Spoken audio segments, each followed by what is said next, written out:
आप ये देखिए कि ईरान में जो शिया हैं वो सुन्नियों को मारते हैं, सऊदी अरेबिया में सुन्नी जो है वो शिया को मारते हैं, और हमारे नेबरिंग कंट्री में देखिए पाकिस्तान में अहमदिया लोगों को मारते हैं।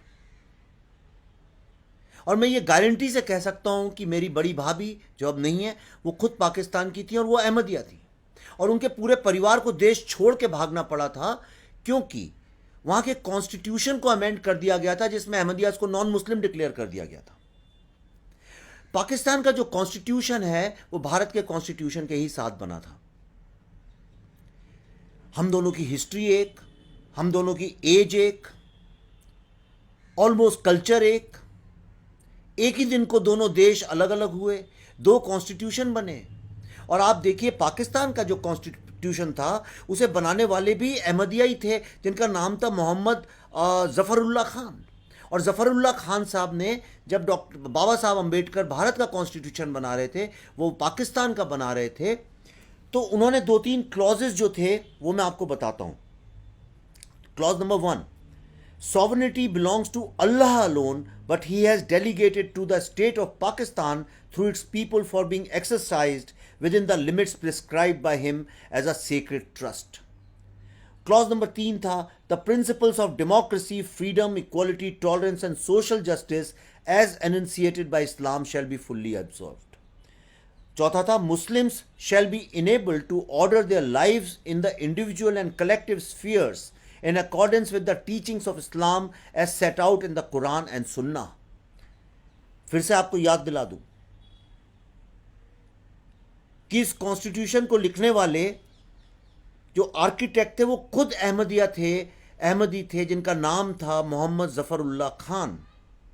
लेकिन इस कॉन्स्टिट्यूशन को जो कि इस्लाम पे बेस्ड था, इसको अमेंड किया गया 1974 सितंबर 7 को जुल्फिकार अली भुट्टो की गवर्नमेंट ने, और इसमें अहमदीज को नॉन मुस्लिम डिक्लेयर कर दिया गया।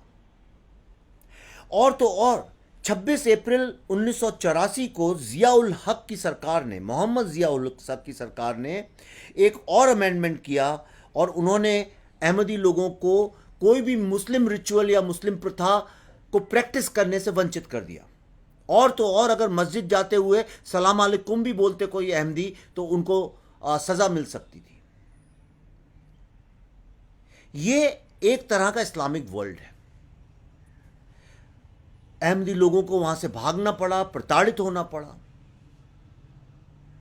और यही काम आज टर्की में भी हो रहा है जो 100% इस्लामिक फंडामेंटल टर्किश इस्लाम पे बिलीव नहीं करता है, उन लोगों के अगेंस्ट आतंक फैलाया जाता है।